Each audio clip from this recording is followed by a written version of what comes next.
Morning, everyone. This is Terry coming at you. Been getting a few requests about a follow-up on the electric bikes, what manufacturers and parts I've used. So this video is going to be a little bit about that. But first of all, before we get into that, it may be a couple part series because it's difficult to get everything in and answer everybody's questions, but we're going to do our best.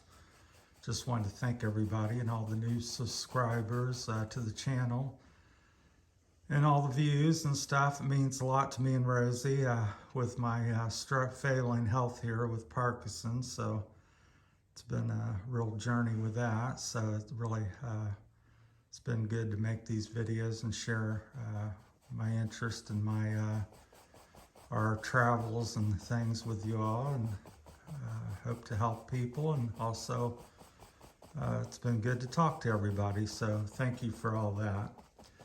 Okay, we'll start with some of the manufacturers I've been using. HPC Cycles, which is high-powered cycles out in California, is one of them. I got the motors and a couple kind of cheap controllers over here, the silver one from them. So the motor and well, that's the charger, not the controller, pardon me. Charger, the silver charger there. And then they also offer a couple different controllers. They got the Crystalite here. This black one, that's 4,000, programmed to 4,000 watts. That's about the most it can handle. And then we've also got these, they also carry the Phase Runner from Grin Technologies. You can see that's much smaller. That's like maybe 4 inches long, where this one over here is like is twice the size almost. It's 6 inches by about 4 inches. So high-powered cycles, they're out in California. They're slow with the products. They tell me a lot of things are in stock, and then despite that, it takes a month to 6 months to, on average, I would say 3 to 6 months to get a lot of products from them. So I don't know how much is COVID related versus them. But I talked to Chris out there. He's one of the two brothers that own the company. So that's who I speak to mostly, him, and then Eric is some guy that answers the phone a lot. So that's one manufacturer. The other one is Luna Bikes. Luna Cycles, they're also out in California. This is one of their chargers, as you can see there. That's programmed for 62 volt. So there's Luna Cycles. And then I got these bags from them, as you can see there, Luna. And this is also a 62 volt, 24.5 amp hour battery. That's that from Luna. 18650 cells. And that's what's in this one. We're going to jump around because there's stuff I'm missing. So I got some products from them. They're a big player in the electric bike scene. Then the other one I've dealt with recently, and Luna's kind of so-so. They're out of stock on stuff. I haven't been able to get these batteries, nor will they maybe make them ever again, called Triangle batteries. And then the other one I've dealt with is a little bit of, it's a trike recumbent shop, which sells, they dabble in mid-drives and hub motors as well. They put on the recumbent trikes as Utah trikes out in Utah. So that's another one you might try for getting things. Then my latest build, which I've had a couple issues with, Grin Technology, which I haven't had, it's not because of Grin, but these are their batteries, 21700 cells, 72 volt. That's a little case cover because that's set next to the sprocket and chain. Put that on there, one to protect the battery. So they've been really good. Yeah, Grin's been good, even though I've had some issues with the system. I'm running on that one, I'm running the Crystalite controller, which that's what I had an issue with the 72 volt system. And I'm also running their phase cycle statiator. I've got 2 of them battery chargers, so got that from Grin. So that's the 4 companies I've kind of dealt with, is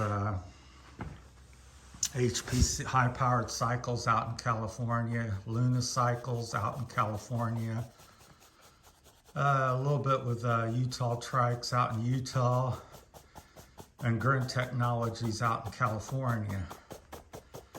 Now the problem, anytime you're going out, my thought on stuff is, when I looked at electric bikes about 3 years ago, I've been doing things. I looked at the hub drive, mid drive, what the manufacturers were doing, and I was kind of a little unhappy with the run times and the power and the speed of the just the standard systems you might get from Catrike, HP, Veloce, or however you pronounce it, Greenspeed, all the various different manufacturers that make offer bikes and have their own system. They generally run a mid-drive, and you can get a batteries typically, and the bikes are running $5,000 to $10,000-$12,000, and you have a top speed generally 20 miles an hour. Some of them go to 28 at best, very few, but most are 20 and under. And you got a range about 30 to 60 miles on average. And back before I developed Parkinson's, I could run faster and longer than that. And so I was accustomed to doing that, and I wanted something that would mimic a more of a high-end rider. So I was doing 100+ mile rides at 20, 30 miles an hour, and varying throughout the ride, and faster at times. I think my top sprint speed ever was 35.5 on flat ground. So I could really outrun a lot of these electric bikes, even the ones that are made today. So with that in mind, I wanted longer range and more power to do that. So I researched and made a decision on the trike that the hub drive, in my opinion, was the best route to go. So that's the way I went with all these, and I got dual batteries on all system. This battery was my first attempt. I had HPC Cycles, make them custom made to fit Catrike bags, because I thought that'd be cool. And this is one mounted up, so that's like a 14 amp hour battery, 18650 cells, and you can get around 90 to 120 miles depending on how you ride. My second pick was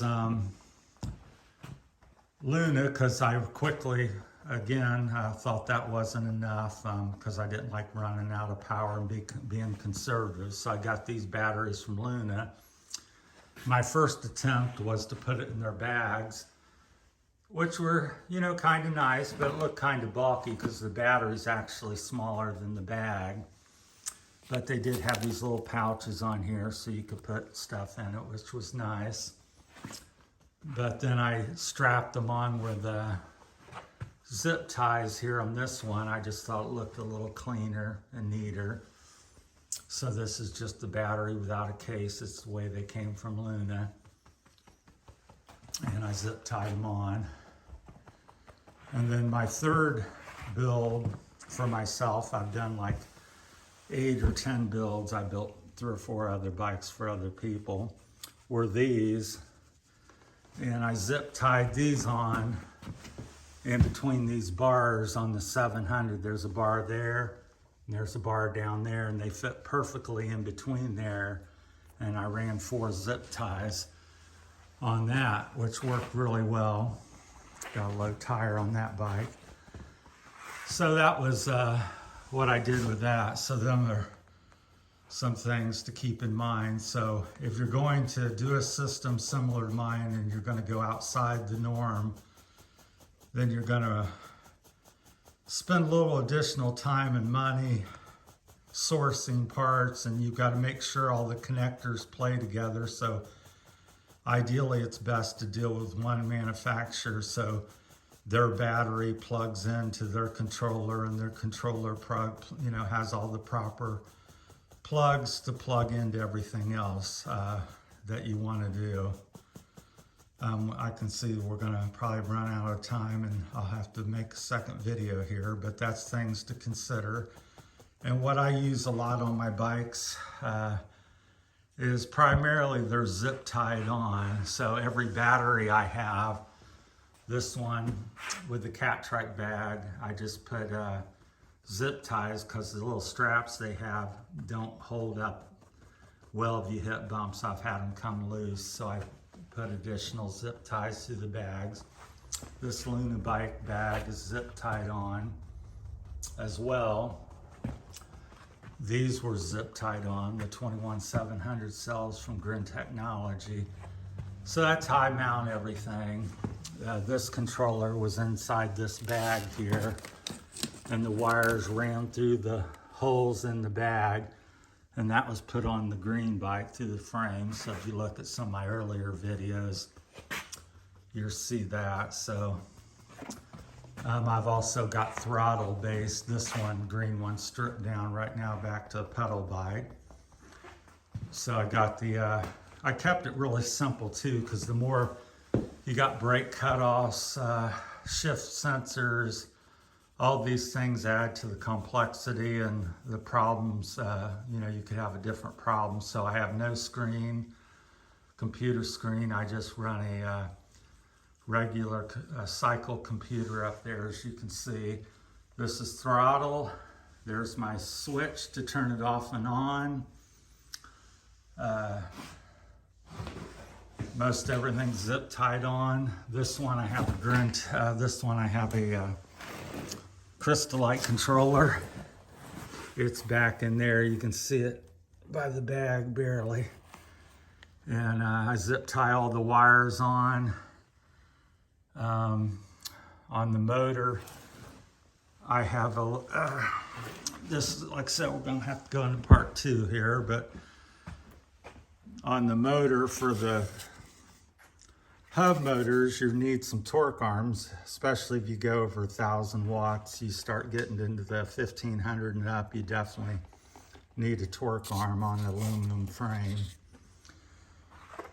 So I had these custom made. I made a prototype, and these fit on the Catrikes, and they have little things that go into the holes on the Catrike, and then I bolt them on. These are made of steel. I have some aluminum ones too. So that's what I use as a torque arm, so to speak. Never had one come off or break or to open up, even on my 72 volt system, which has about 4,000 watts. So that's that. So we're going to get into part 2 on that. So hopefully that's been helpful. So zip ties, if you're not much at doing things yourself, I would recommend, and if you're near any of these companies I spoke about, that's always helpful, because you can go into the facility and talk to the people, and they can help you out a lot more than if you don't know anything and you're calling a company up in Canada or out in California. I'm here in Ohio, and you're trying to discuss stuff. It opens up a lot more possibilities of misunderstandings and problems. So if you can get into a company and go in and see their product, and the less mechanical you are, the better that will work for you. So we're going to go to part 2, and hopefully this is some helpful information for y'all, and appreciate everybody. And we'll get into part 2 here. So thank you for watching.